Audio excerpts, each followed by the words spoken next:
نحمده ونصلي على رسوله الكريم اما بعد فاعوذ بالله من الشيطان الرجيم بسم الله الرحمن الرحيم رب اشرح لي صدري ويسر لي امري واحلل عقدة من لساني يفقهوا قولي.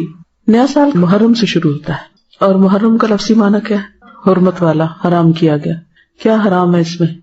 گویا نیا سال ہمیں کس چیز کی یاد دلاتا ہے؟ امن کی، پیس کی، کہ اس میں مسلمانوں کا جان، مال، آبرو ایک دوسرے پر حرام ہے. لیکن کتنی حیرت کی بات ہے کہ اسی مہینے میں ہم سب سے زیادہ ایک دوسرے کی جان، مال، عزت، آبرو حلال کر لیتے ہیں. خصوصاً آپ دیکھیں کہ پاکستان میں کیا ہوتا ہے محرم آنے پر، ہر ایک خوف زدہ ہوتا ہے. کیوں؟ کیا سوچ کے خوف زدہ ہوتے ہیں؟ قتل و غارت ہوتی ہے عام دنوں سے زیادہ، اور ایک دوسرے پر سب و شتم ہوتا ہے. سب و شتم کیا ہوتا ہے؟ گالی گلوچ ہوتا ہے. حتیٰ کہ بعض اوقات اس میں صحابہ کرام کو بھی نہیں چھوڑا جاتا. عام مسلمانوں کی عزت و آبرو تو اپنی جگہ، لیکن فَلِلَّهِ الْعِزَّةُ وَلِرَسُولِهِ وَلِلْمُؤْمِنِينَ، اور مومنوں میں بھی جو نبی صلی اللہ علیہ وسلم کے ساتھی تھے ان کی عزت و آبرو ہم سے کہیں زیادہ محترم ہے. تو یہ بڑی دکھ اور تکلیف کی بات ہے کہ اس مہینے میں اور اسلامی سال کے آغاز میں جس چیز سے ہمیں سب سے زیادہ پرہیز کرنا چاہیے اور جس سے رکنا چاہیے ہم وہی کرنے لگتے ہیں. عزت و آبرو کے بعد جان، مال، املاک. کچھ عرصہ پہلے کراچی میں جس طرح محرم کے مہینے میں دکانیں چلائی گئی، مارکیٹ چلائی گئی، وہ سب بھی آپ کے سامنے ہے. اس کی کیا وجہ ہے؟ لوگوں کے پاس علم نہیں. بعض اوقات علم ہوتا ہے لیکن پھر کیا چیز ہوتی ہے کہ عمل نہیں ہوتا. اس کی کیا وجہ ہوتی ہے؟ یقین نہیں ہوتا. اور دیکھیں، علم اور عمل کے بیچ میں ایک اور چیز ہوتی ہے اور وہ ہے تقویٰ، اللہ کا ڈر. جس علم کے ساتھ اللہ کا ڈر نہیں آتا، تقویٰ نہیں آتا، وہ علم عمل میں نہیں بدلتا. اسی لیے آپ دیکھیے کہ قرآن مجید کے شروع میں شرط لگا دی گئی. کیا؟ ذالک الکتاب لا ریب فیہ ھدی للمتقین. یہ کتاب متقین کو ہدایت دے گی، یعنی جس کے دل میں اللہ کا ڈر ہوگا اس کو ہدایت ملے گی اس کتاب سے. اور ہدایت کا معنی آپ کو معلوم ہے نا، کسی کو راہ دکھانا اور اس پر چلانا اور منزل تک پہنچانا. کتاب کھولنے سے راہ تو نظر آتی ہے، لیکن اس پہ چلنا اور پھر منزل تک پہنچنا یہ صرف اس وقت ہوتا ہے جب انسان کے اندر کیا آتا ہے؟ تقویٰ، اللہ کا ڈر. اللہ کا ڈر ایسی چیز ہے کہ انسان چاہے سب لوگوں کے بیچ میں ہو، چاہے وہ تنہا ہو، دن میں ہو یا رات میں ہو، اندھیرے میں ہو یا روشنی میں ہو، کہیں بھی ہو، وہ حرام سے بچتا ہے، وہ غلط چیزوں سے بچتا ہے، وہ اللہ کی نافرمانی سے بچتا ہے. اور جب تک اللہ کا ڈر نہیں آتا تو بڑے سے بڑا عالم بھی بڑے بڑے غلط کام کرتا ہے. تو لوگ علم کو بدنام کرنے لگتے ہیں، دین کو بدنام کرتے ہیں، قرآن کو بدنام کرتے ہیں کہ دیکھو اس نے قرآن پڑھا اور اس کا عمل نہیں بدلا. حالانکہ قرآن نے تو پہلے ہی شرط لگا دی تھی کہ میں اس وقت تمہیں فائدہ دوں گا جب تمہارے اندر اللہ کا ڈر آئے گا. کیونکہ ان تتقوا اللہ یجعل لکم فرقانا، اگر تم اللہ سے ڈرو گے تو تمہارے اندر اللہ فرقان پیدا کر دے گا، یعنی فرق کرنا، تمیز کرنا سکھا دے گا، صحیح کیا غلط کیا ہے، کہ کہاں کیا کرنا چاہیے. کیونکہ علم پر عمل اصل میں ہے کیا، کہ کس چیز پر کب، کہاں، کیسے عمل کرے، کس موقع پہ کیا کرے. اسی کا نام حکمت ہے پھر، جو اس سے اگلا درجہ ہے. اور یہ بھی اللہ کس کو دیتا ہے؟ جس کو چاہتا ہے. اور وہ کیا دیکھتا ہے؟ کس کو دوں؟ جس کے اندر طلب ہو، تڑپ ہو. اور وہ طلب تڑپ کس چیز کی؟ کہ اللہ مجھ سے راضی ہو جائے، کہ مجھے اللہ وہ سکھا دے کہ جس سے میں وہ کام کروں کہ جس سے میرا رب مجھ سے راضی ہو جائے. اور جب یہ تڑپ آتی ہے تو پھر اللہ اس بندے کی قدردانی کرتا ہے. آپ ایک قدم اس کی طرف چلتے ہیں، وہ 10 قدم آپ کی طرف آتا ہے. وہ آپ کے لیے آسانیاں کر دیتا ہے. انسان کو انسان کے نفس کے شر، اس کے فتنوں اور شیطان اور لوگوں کے شر اور بہت سی خرابیوں سے انسان کو محفوظ کر دیتا ہے، اور اس کی بہت بڑی نعمت ہوتی. تو محرم کی آمد کے ساتھ ہم سب کو پھر ایک بار اس سبق کو دہرا لینا چاہیے اور اپنے ساتھ کچھ عہد و پیمان کرنے چاہیے کہ میں اپنی زبان سے کسی کو بے آبرو نہیں کروں گی، کسی کے ساتھ ایسا معاملہ نہیں کروں گی کہ جس سے دوسرے کی توہین ہو، نہ سامنے اور نہ پیچھے. بہت سے لوگ سامنے تو مسکین بن جاتے، کچھ نہیں کہتے، لیکن جب دوسرا سامنے نہیں ہوتا پھر کیا کرتے ہیں؟ غیبت کر کے بیک بائٹنگ کرتے ہیں، کمر نوچتے ہیں، مردہ بھائی کا گوشت کھاتے ہیں. اور کچھ بڑے بہادر بنتے ہیں اور کہتے ہیں ہمیں کسی کا ڈر نہیں، ہم تو منہ پہ بھی کہہ سکتے ہیں. وہ اس سے بھی زیادہ بدتمیز ہوتے ہیں کہ جو اپنے آپ کو بڑا کانفیڈنٹ اور بولڈ سمجھتے ہوئے لوگوں کے منہ پر ان کو ذلیل کرتے ہیں. قرآن مجید میں آتا ہے وَيْلٌ لِّكُلِّ ہمزۃ لمزہ. یہ ہمزۃ لمزہ کون ہوتا ہے؟ جو پیٹھ پیچھے بھی برائیاں کرنے کا خوگر ہوتا ہے اور منہ پہ بھی کرتا ہے، کہیں بھی باز نہیں آتا. اشاروں سے بھی کرتا ہے اور زبان سے بھی کرتا ہے. تو مومن اور منافق کا فرق یہی ہوتا ہے کہ مومن با اخلاق ہوتا ہے, منافق کے اندر کبھی اچھا اخلاق نہیں آ سکتا, وہ بد اخلاق ہوتا ہے. تو ایمان کا تقاضا یہی ہے کہ ہم اللہ سے ڈریں اور وہ کام کریں جو اللہ کو راضی کر دیں. محرم سے پہلے کیا ہوتا ہے؟ ذوالحج. ذوالحج کس بات کی یاد دہانی کراتا ہے؟ آخرت کی اور قربانی کی. کس کی قربانی؟ ابراہیم علیہ السلام اور اسماعیل علیہ السلام کی قربانیوں کی یاد, ان کی اطاعت, فرما برداری اور اخلاص. اسی کی وجہ سے اللہ نے ان کو وہ گھر بنانے کی توفیق دی اور پھر لوگوں کو اس کی طرف مائل کیا اور لوگوں کے لیے خیر و بھلائی کا ذریعہ بنا دیا اس کو. قربانیوں کا یہ سلسلہ چلتا رہا. پھر یہ قربانیاں اور کس نے دی؟ مختلف انبیاء کے علاوہ خاص طور پر نبی صلی اللہ علیہ وسلم نے. نبی صلی اللہ علیہ وسلم نے کون کون سی قربانیاں کی تھی؟ گھر کی کیا کی تھی؟ ہجرت کب ہوئی تھی؟ نبوت کے 13ویں سال. مہینہ کون سا تھا؟ اچھا یہ بتائیں کہ اسلامی کیلنڈر کا آغاز محرم سے کیوں ہوتا ہے؟ اس کی خاص وجہ کیا تھی؟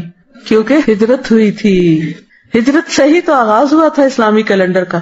لیکن آپ نے دیکھا کہ شیطان نے ہمارا دھیان کس طرف کروا دیا؟ محرم کا لفظ آتے ہی ہمارا سارا خیال, سوچ اور پورے کا پورا ایک ماحول کس رنگ میں بدل جاتا ہے. کسی کو ہجرت یاد آتی؟ نہیں آتی نا. محرم کے ساتھ ہجرت کا کوئی کانسیپٹ ہی نہیں رہا.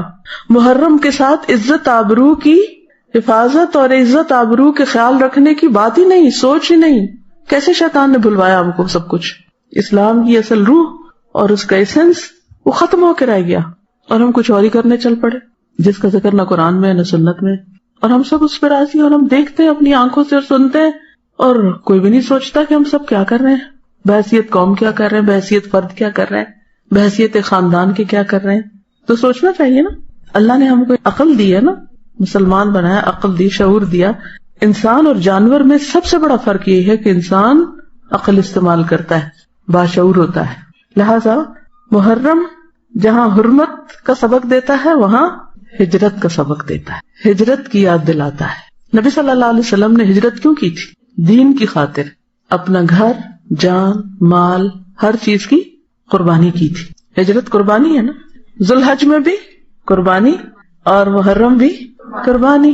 لیکن ہم سب بڑے مقاصد اور بڑے مقام پانے کے لیے کتنی قربانیاں کرتے ہیں؟ کس کس چیز کی؟ ہم حضرت ابراہیم کی قربانیاں پڑھتے ہیں, ہم حضرت اسماعیل کی قربانی پڑھتے ہیں, ہم حضور صلی اللہ علیہ وسلم کی قربانیاں پڑھتے ہیں. ذرا ایک لسٹ اپنی قربانی کو بھی بنائیے. آپ نے کیا کیا قربان کیا, کس کس چیز کو قربان کیا؟ ہجرت صرف کسی جگہ کے چھوڑ دینے کا نام نہیں. ہو سکتا آپ میں سے جو ہاسٹلائٹس ہوں وہ کیا کہیں, ہم نے بھی تو قربانی کی ہوئی ہے کہ گھر کا آرام چھوڑ کے ہاسٹل کے آرام میں رہتے ہیں. باقی لوگ یہ کہہ سکتے ہیں کہ ہم ہر روز گھروں سے نکلتے ہیں, گاڑیوں کے دھکے کھاتے ہیں, اتنا سفر کرتے ہیں, یہاں پہنچتے ہیں, اور ہاسٹل والوں کے کیا مزے, اوپر سے نیچے آ جاتے ہیں. ہم زیادہ بڑی قربانی کر رہے ہیں. یہ تو ایک دفعہ گھر سے ہم روز آتے ہیں. تو ہجرت صرف ایک جگہ سے دوسری جگہ جانے کا نام نہیں, اور صرف تھوڑا سا وقت یا مال یا جان قربان کرنے کا نام نہیں, بلکہ ہجرت ہر اس چیز کو چھوڑنے کا نام ہے جو اللہ اور بندے کے درمیان دوری پیدا کرے. ٹھیک ہے نا.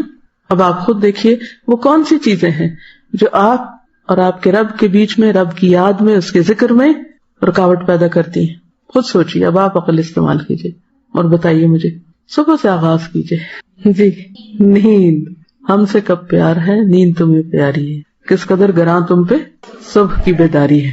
تو نیند کو قربان کرنا, نیند کو چھوڑنا, تاکہ ہم وقت کے اندر نماز پڑھ سکیں, اور اس کی ذمہ داری خود لینا. یہ نہیں کہ ہم دوسروں پہ ڈال دیں, آپ ہمیں جگا دیں. گھروں میں مائیں بیچاری ہلکان ہوتی رہتی ہیں, 1 دفعہ 2 دفعہ 3 دفعہ دروازے ناک ہو رہے ہیں, ہلا رہے ہیں, جگا رہے ہیں.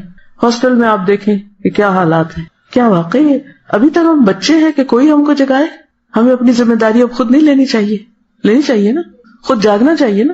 یا ہمارے پاس کوئی جواز ہے نہ جاگنے کا؟ نہیں ہے نا, کوئی بھی نہیں.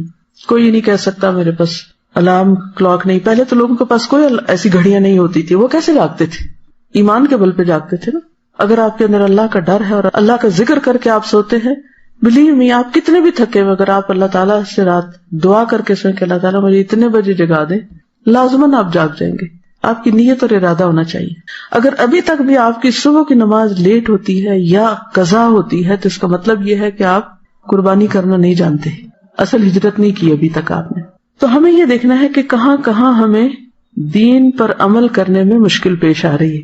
اچھا جب ہم مشکل کی بات کرتے ہیں نا ہم ساری باہر کی مشکلات کا ذکر کرتے ہیں, ماحول ایسا ہے, معاشرہ بڑا خراب ہے, فلاں بڑا خراب ہے, ایسا ہو رہا ہے ویسا ہو رہا ہے, دنیا بھر کی باتیں. اور جو مشکلات ہمارے اپنے اندر ہیں ان کو ہم بھول جاتے ہیں. کچھ ہمارے اپنے اندر رکاوٹیں, کچھ کمپلیکسز ہیں دین پر عمل کرنے سے جو ہم کو روکتے ہیں. مثلاً کسی شادی کے موقع پر باحیا لباس پہننے سے کیا چیز روکتی ہے ہمیں؟ اندر کا کمپلیکس نا, کیا کہ لوگ کیا کہیں گے, ہم کو یہ اچھا نہیں سمجھے گا, ہم اس کی نظر میں نہیں جچیں گے, یہ ہمیں بیکورڈ سمجھیں گے, وہ برا بھلا کہے گا. تو یہ لوگ تو باتیں کرتے رہتے ہیں, لوگوں کی باتیں تو باتیں ہی ہوتی ہیں. اصل بات یہ ہے کہ ہم کہاں کھڑے ہیں, ہم نے کیا فیصلہ کیا, ہم نے کیا ڈیسائیڈ کیا ہے.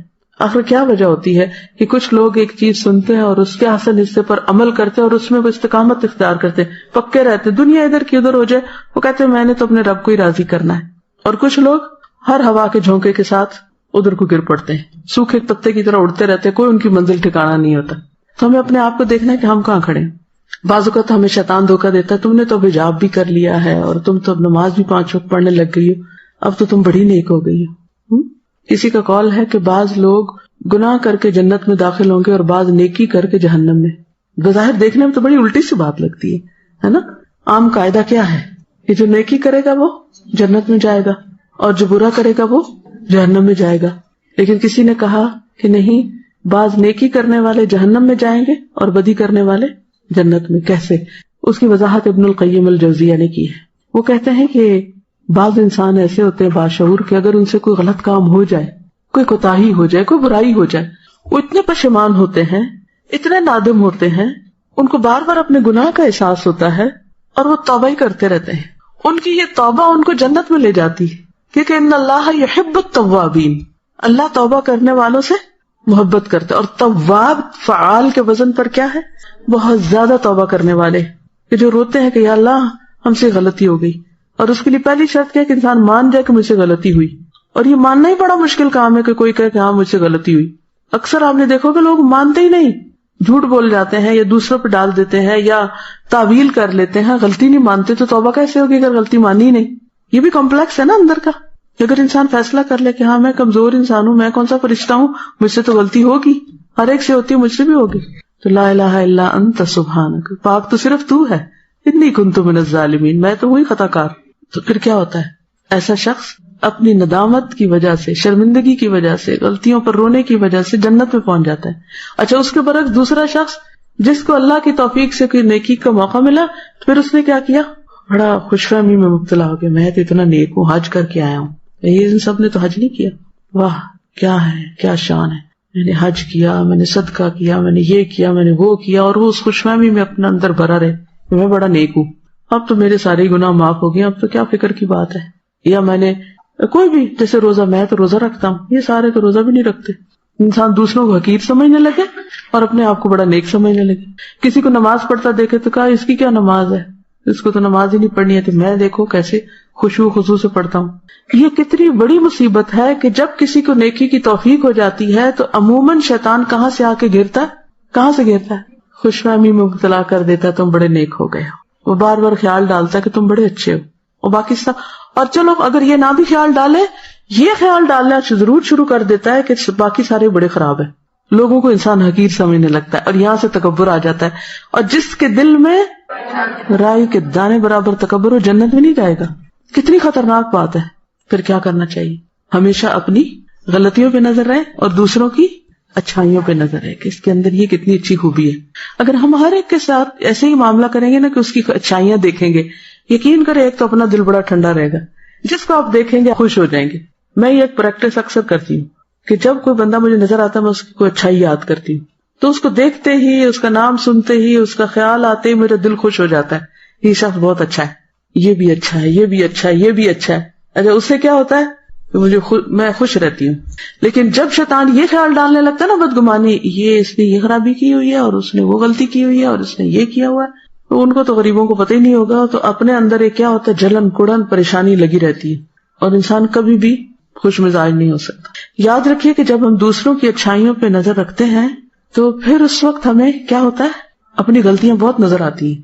اور جب اپنی غلطیاں نظر آتی ہے تو پھر پشیمانی اور ندامت ہوتی. جب پشیمانی ندامت ہوتی ہے تو استغفار کثرت سے ہوتی، خود ہی ہونے لگتی. وہ جو نبی صلی اللہ علیہ وسلم دن میں 70 سے 100 بار کرتے تھے نا، تو وہ اسی وجہ سے کر پاتے تھے. بعض اوقات ہم ایک عمل عرصے تک کرتے رہتے ہیں اور پھر بھول جاتے ہیں. تو اسی لیے جو کامیابی کی 4 خصوصیات بتائی گئی نا، ان میں وتواصوا بالحق وتواصوا بالصبر. ہم سب بھولنے والے، ہم سب کو یاد دہانی چاہیے تھی. کوئی عالم ہو، جاہل ہو، بڑا ہو، چھوٹا ہو، مرد ہو، عورت ہو، جوان ہو، بوڑھا ہو، سب کو یاد دہانی چاہیے. ہر ایک کو چاہیے، مجھے چاہیے، آپ کو چاہیے. تو اس لیے بہت ضروری ہے کہ ہم علم کی مجلسوں کے ساتھ ہر قیمت پہ جڑے رہیں، یا سیکھنے والے بن جائیں یا سکھانے والے بن جائیں. یہ نہیں کہ یہ سال آپ نے قرآن کے ساتھ گزارا ہے اور اس کے بعد آپ سب کچھ بند کر کے سب بھلا دیں، یہ نہ ہو. تو ہم سب کو محرم میں کیا کرنا ہے؟ ہجرت کرنی ہے. ٹھیک ہے؟ کس چیز سے؟ نفس کی پرستش سے نکل کر اللہ کی اطاعت کی طرف ہجرت، جھوٹ سے سچ کی طرف، تکبر سے عاجزی کی طرف، شکوے سے شکر کی طرف، سستی سے چستی کی طرف، مایوسی سے امید کی طرف، غیبت سے نصیحت کی طرف. کسی کے اندر خامی دیکھے تو اس کو نصیحت کر دے، اس کو بتا دے کہ ایسا نہ کیا کرو. گناہوں سے نیکیوں کی طرف، خیانت سے، ناراضگیوں سے درگزر کی طرف، بے صبری سے، لوگوں کے ڈر سے اللہ کے ڈر کی طرف. تو ہم اپنے اس سال کے گول اور ٹارگٹ مقرر کر لیتے ہیں کہ میں کیا کروں گی؟ اپنے وقت کا صحیح استعمال.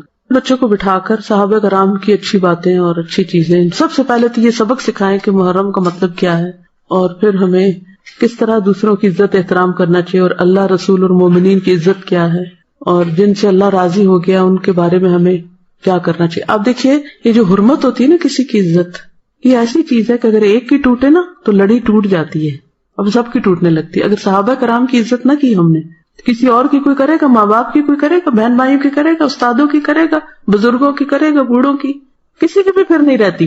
ٹھیک ہے نا؟ تو اللہ تعالیٰ نے اسی لیے سارے مومنوں کی عزت، جان مال ایک دوسرے پہ حرام کر دی کہ تمہارے پاس حق نہیں کہ کسی کے ساتھ ایسا سلوک کرو. اچھی باتیں سیکھوں گی اور دوسروں کو سکھاؤں گی، اپنے مقصد کی طرف کیا کروں گی؟ متوجہ رہوں گی. تو انشاءاللہ اللہ سبحانہ وتعالی ہماری مدد کرے گا. اگر ہم نے اللہ کے دین کی مدد کی، ان تنصر اللہ ینصرکم ویثبت اقدامکم. اگر اللہ کو ہماری یہ ہجرت پسند آ گئی تو کیا ہوگا؟ رحمتوں کے دروازے کھل جائیں گے اور نیکیوں کی طرف اور رستے آسان ہو جائیں گے انشاءاللہ. اللہ عز و جل کو کون سا کلام زیادہ پسند ہے؟ آپ نے فرمایا جو اللہ تعالیٰ نے اپنے فرشتوں کے لیے پسند کر رکھا ہے. سبحان ربی و بحمدہ، سبحان ربی و بحمدہ. حقیقت یہ ہے کہ ساری مخلوق اللہ تعالیٰ کی تسبیح بیان کر رہی ہے. قرآن مجید میں آتا ہے تسبح له السماوات السبع والارض ومن فیہن وان من شیء الا یسبح بحمدہ ولکن لا تفقہون تسبیحہم انہ کان حلیما غفورا.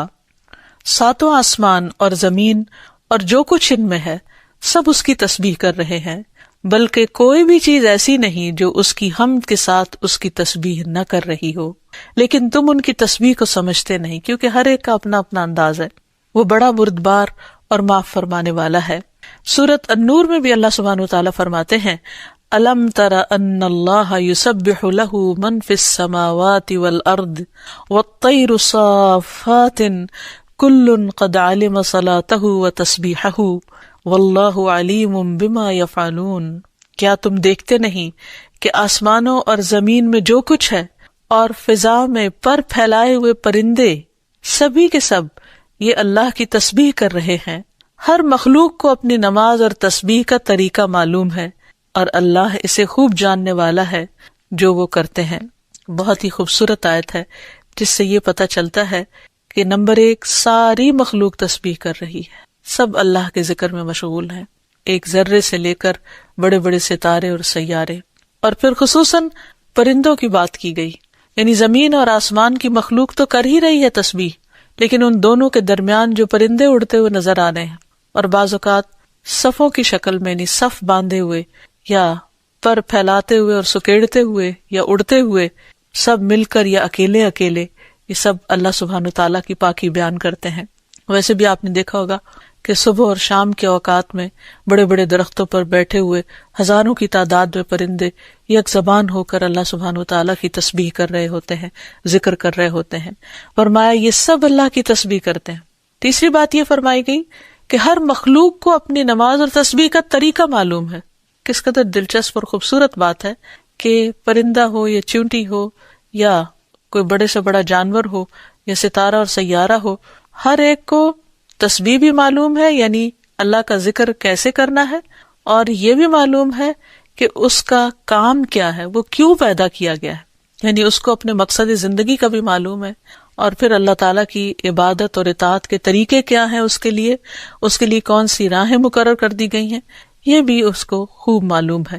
تو اس میں حیرت کی بات یہ ہے کہ اگر ساری مخلوق یہ جانتی ہے تو پھر انسان کا انجان بننا اس کے لیے کس قدر خطرناک ہے۔ اللہ تعالیٰ نے سب کچھ انسان کے لیے پیدا کیا اور وہ ساری چیزیں انسان کی خدمت میں خوب لگی ہوئی ہیں، لیکن انسان کو جس کے لیے پیدا کیا گیا، انسان اس مقصد کو بھول گیا اور اپنے رب سے غافل ہو گیا۔ تو اس لیے اگر ہم تسبیح نہیں کریں گے تو ہم ساری کائنات سے الگ ہو جائیں گے۔ وہ سب تو اللہ کے وفادار، فرما بردار، تسبیح گزار، اور ہم اللہ سے غافل، یہ دل کیسے گوارا کر سکتا ہے؟ اس لیے زیادہ سے زیادہ اللہ سبحانہ وتعالیٰ کی تسبیح کرنی چاہیے۔ ایک حدیث سے یہ بھی پتہ چلتا ہے کہ چیونٹیاں بھی اللہ کی تسبیح کرتی ہیں۔ جب ایک موقع پر کسی نے چیونٹیوں کو جلا دیا تو اللہ سبحانہ وتعالیٰ نے ان سے یہی کہا کہ تم نے گروہوں میں سے ایک ایسے گروہ کو جلا دیا جو اللہ کی تسبیح بیان کرتا ہے، اور ویسے بھی آگ کا عذاب اللہ کے سوا کسی اور کو دینے کا حق نہیں۔ پھر اسی طرح جو کھانا ہم کھاتے وہ بھی اللہ کی تسبیح کرتا ہے۔ عبداللہ بن مسعود رضی اللہ عنہما بیان کرتے ہیں کہ ہم آپ صلی اللہ علیہ وسلم کے زمانے میں کھاتے وقت کھانے کی تسبیح سنتے تھے، یعنی نبی صلی اللہ علیہ وسلم سنوا سکتے تھے کہ کس طرح کھانا تسبیح کر رہا ہے۔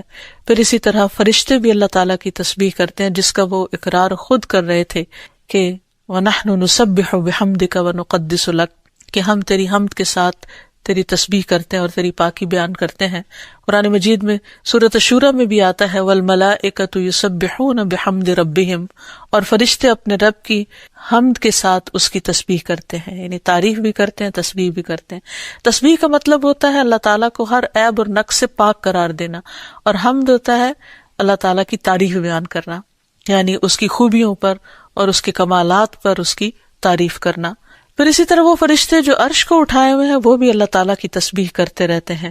الذین یحملون العرش ومن حولہ یسبحون بحمد ربہم، جو فرشتے عرش اٹھائے ہوئے ہیں اور جو اس کے ارد گرد ہیں سب اپنے پروردگار کی حمد کے ساتھ اس کی تسبیح کرتے ہیں۔ ایک اور جگہ پر آتا ہے وَتَرَى الْمَلَائِكَةَ حَافِّينَ مِنْ حَوْلِ الْعَرْشِ يُسَبِّحُونَ بِحَمْدِ رَبِّهِمْ، نیز اس دن آپ دیکھیں گے، یعنی قیامت کے دن، کہ فرشتے عرش کے گرد حلقہ باندھے اپنے پروردگار کی تعریف کے ساتھ تسبیح کر رہے ہیں۔ پھر اسی طرح بعض مواقع پر جب وحی نازل ہوئی تو نزول وحی کے وقت حاملین عرش سے لے کر تمام انسانوں کے فرشتوں نے تسبیح کی، یعنی انسان کی ہدایت کے لیے اتنی بہترین کتاب اتاری جا رہی تھی۔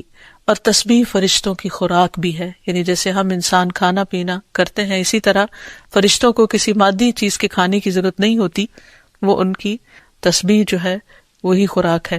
اس بارے میں حضرت عائشہ کہتی ہیں کہ میں نے نبی صلی اللہ علیہ وسلم سے پوچھا کہ دجال کے زمانے میں ایمان والوں کا کھانا کیا ہوگا، یعنی اتنا فتنے کا دور ہوگا اور ہر شخص چھپ جائے گا اور چاہے گا کہ وہ اس فتنے سے بچ جائے، تو پھر وہ کیا کھائے گا؟ آپ نے فرمایا جو فرشتوں کا ہے، یعنی تسبیح، تکبیر، تحمید، تحلیل، یعنی اللہ تعالیٰ کی حمد و ثنا کرنا، اللہ کا ذکر کرنا۔ اور تسبیح کیوں نہ کی جائے؟ کیونکہ اللہ سبحانہ تعالیٰ نے قرآن مجید میں اپنے حبیب محمد صلی اللہ علیہ وسلم کو بارہا تسبیح بیان کرنے کا حکم دیا ہے۔ فرمایا فسبح بسم ربک العظیم، سو اپنے بہت عظمت والے رب کے نام کی تسبیح کیا کریں۔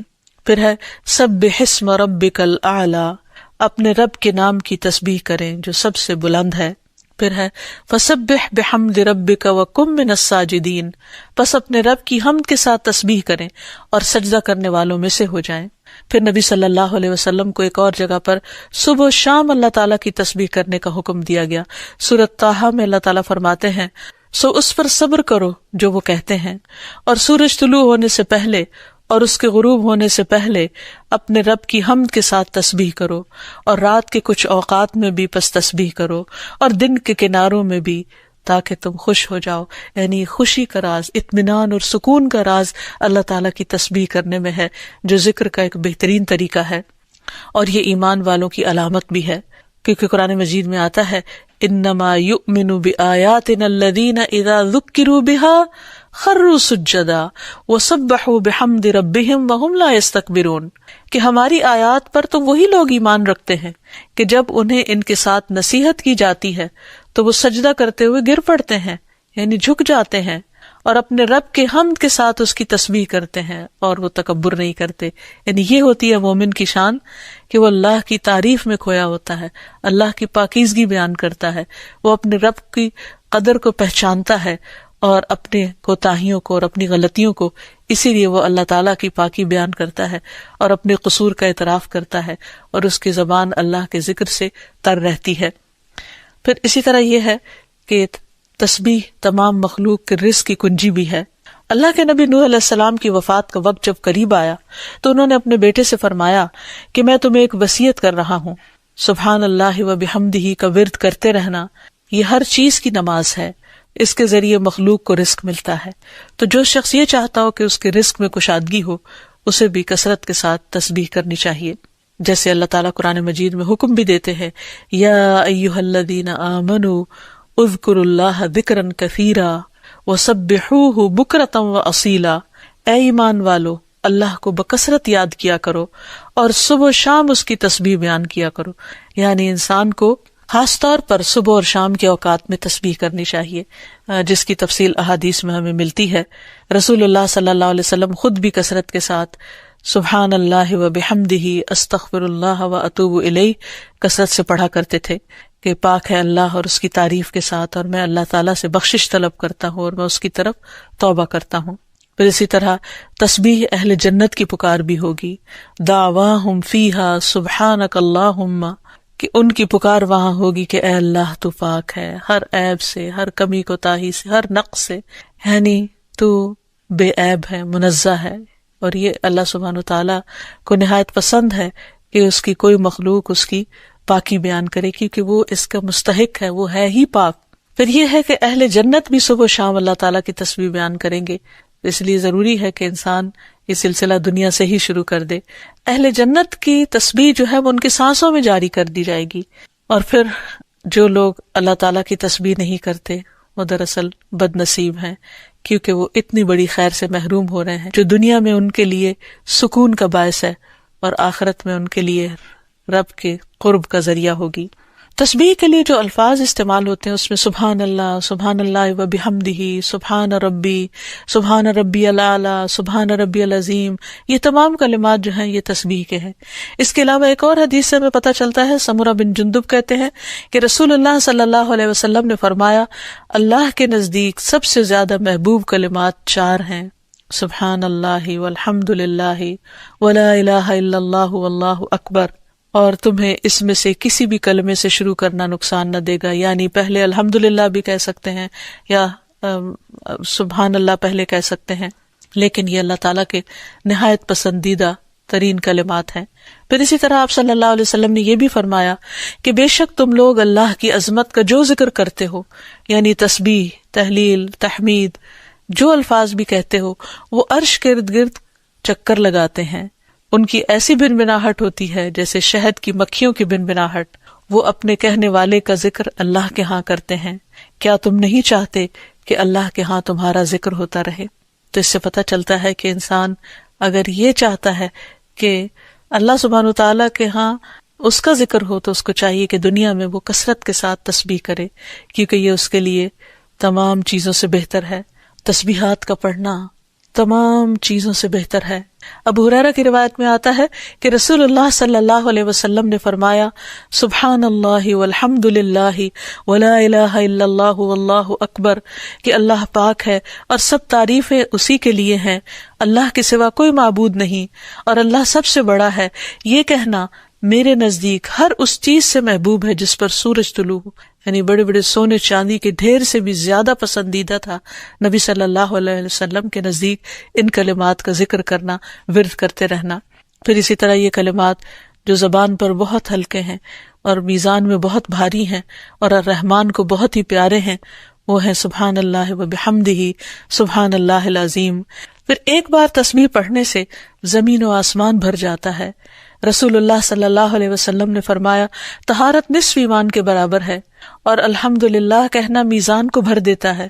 سبحان اللہ اور الحمدللہ کہنے سے زمین و آسمان کے درمیانی فضا بھر جاتی، یعنی کتنا فاصلہ ہے زمین و آسمان کے بیچ کا، لیکن انسان کیا اس کے لیے بھی اس کو کچھ مشکل ہے کہ اللہ سبحانہ و تعالیٰ کی محبت کے ساتھ پاکی بیان کرے اور تسبیح کرے، جس کا ریوارڈ اتنا بڑا ہے اس کے لیے۔ آج دنیا میں انسان کو وہ نظر نہیں آتا، لیکن کل قیامت کو انسان ایک ایک نیکی کا محتاج ہوگا تو وہاں اس کو اس کی قدر آئے گی۔ اس لیے بہتر ہے کہ آج اپنے لیے انسان ذخیرہ اور سرمایہ اکٹھا کر لے۔ پھر اسی طرح انسان جب تسبیح کرتا ہے تو اس کے گناہ بھی مٹتے ہیں، یعنی ایک طرف اس کی نیکیوں میں اضافہ ہوتا ہے اور دوسری طرف اس کے گناہوں کو جھاڑنے کا ذریعہ بنتا ہے۔ انس رضی اللہ عنہ کہتے ہیں کہ رسول اللہ صلی اللہ علیہ وسلم ایک ایسے درخت کے پاس سے گزرے جس کے پتے سوکھ چکے تھے۔ آپ نے اس پر لاٹھی ماری تو اس کے پتے جھڑنے لگے۔ پھر آپ نے فرمایا الحمدللہ و سبحان اللہ و لا الہ الا اللہ واللہ اکبر سے اسی طرح گناہ جھڑتے ہیں جس طرح اس درخت کے پتے جھڑے ہیں۔ پھر اسی طرح یہ 100 اونٹوں سے افضل عمل ہے۔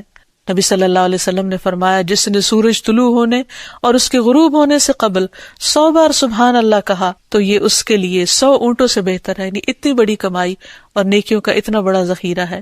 پھر اسی طرح تسبیح کے کچھ اور کلمات ہیں کہ جن سے آسمان کے دروازے کھل جاتے ہیں۔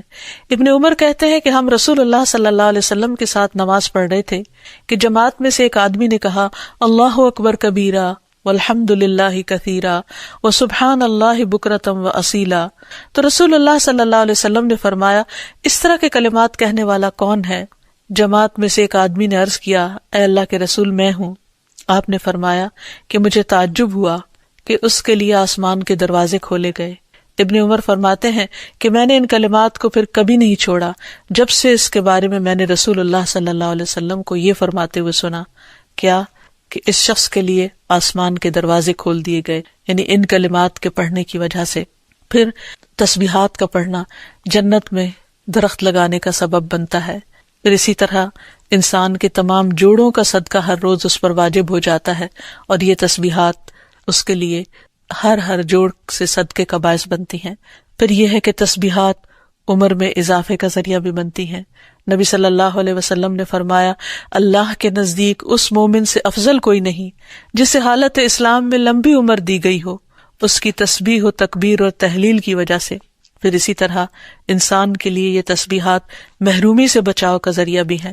رسول اللہ صلی اللہ علیہ وسلم نے فرمایا کچھ دعائیں ایسی ہیں جن کو 100 مرتبہ پڑھنے والا کبھی محروم نہیں ہوتا۔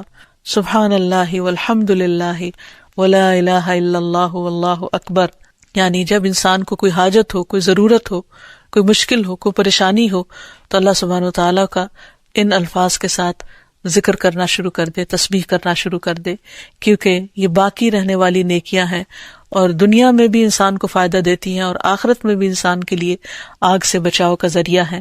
حدیث میں آتا ہے رسول اللہ صلی اللہ علیہ وسلم نے فرمایا اپنا بچاؤ حاصل کر لو۔ صحابہ نے عرض کیا اللہ کے رسول کیا دشمن آ گیا؟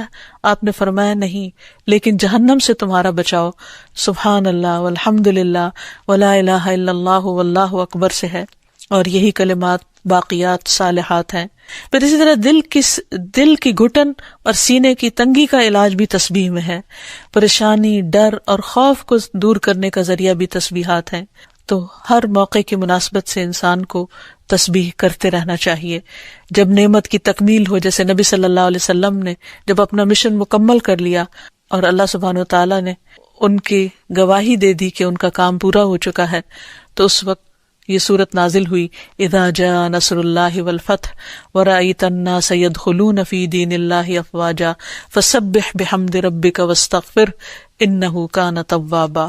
جب اللہ کی مدد اور فتح آ جائے اور تو لوگوں کو دیکھے کہ وہ اللہ کے دین میں فوج در فوج داخل ہو رہے ہیں تو اپنے رب کی حمد کے ساتھ تسبیح کرو اور اس سے بخشش مانگو، بے شک یقیناً وہ بڑا توبہ قبول کرنے والا ہے۔ پھر اسی طرح یہ ہے کہ انسان کو صبح و شام سبحان اللہ و بحمدہ کی تسبیح کرنی چاہیے۔ جو ایسا کرے اس کے تمام گناہ معاف کر دیے جاتے ہیں، خاص سمندر کی جھاگ برابر ہی کیوں نہ ہو۔ پھر خصوصاً فجر کے بعد انسان 3 بار یہ کلمات پڑھے، سبحان اللہ و بحمدہ عدد خلقہ و رضا نفسہ و زنۃ عرشہ و مداد کلماتہ۔ اللہ کی تعریف اور اسی کی پاکی ہے، اس کی مخلوق کی تعداد کے برابر، اس کی رضا اور اس کے عرش کے وزن اور اس کے کلمات کی سیاہی کے برابر، یعنی اللہ سبحانہ و تعالیٰ کی تعریف ہر چیز سے زیادہ۔ پھر اسی طرح یہ ہے کہ فجر کے بعد اور عصر کے بعد خصوصی طور پر تسبیح کا وقت ہوتا ہے اور ساری مخلوق اس وقت تسبیح میں مشغول ہوتی ہے۔ پھر رکوع اور سجدوں میں اللہ تعالیٰ کی تسبیح بیان کرنی چاہیے۔ نماز کے بعد تسبیحات فاطمہ پڑھنی چاہیے۔ سوتے وقت وہ تسبیحات پڑھنی چاہیے جو نبی صلی اللہ علیہ وسلم نے حضرت فاطمہ کو سکھائی تھی۔ پھر اسی طرح نبی صلی اللہ علیہ وسلم رات کو جب تک نیند نہیں آتی تھی مسلسل تسبیح کرتے رہتے تھے۔ پھر اسی طرح قرآن مجید پڑھتے ہوئے جو آیات آپ کو خوش کرتی ہیں ان پر آپ اللہ سبحانہ وتعالیٰ کی تسبیح بیان کرتے۔ پھر اسی طرح بجلی کڑکنے پر یسبح الرعد بحمدہ والملائکۃ من خیفتہ کا پڑھنا، پھر بلندی سے اترتے وقت سبحان اللہ کی تسبیح کرنا، پھر جب کوئی چیز انسان کو فیسینیٹ کرے، تعجب ہو، کوئی چیز حیران کرے یا اچھی معلوم ہو، اس وقت سبحان اللہ کہنا، یہ تمام چیزیں سنت سے ثابت ہیں۔ اللہ تعالیٰ سے دعا ہے کہ وہ ہمیں ان لوگوں میں شامل کر لے جو اس کی تسبیح کرنے سے محبت رکھتے ہیں۔ وآخر دعوانا ان الحمد للہ رب العالمین۔ السلام علیکم ورحمۃ اللہ وبرکاتہ۔